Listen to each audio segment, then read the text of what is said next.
السلام عليكم ورحمة الله وبركاته.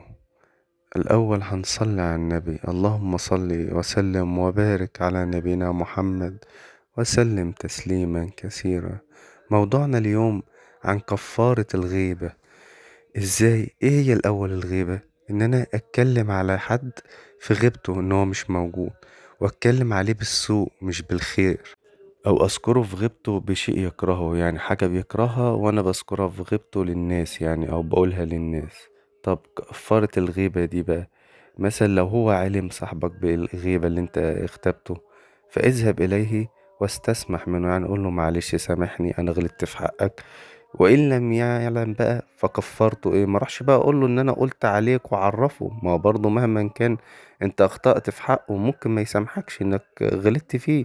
طب انا دلوقتي عايز اكفر بقى وما اروحش اقول له بقى هو ما عارفش، استغفر له، يعني دايما اقعد استغفر له، اللهم اغفر لي واغفر له واذكر اسمه عشان اخطأت في حقه.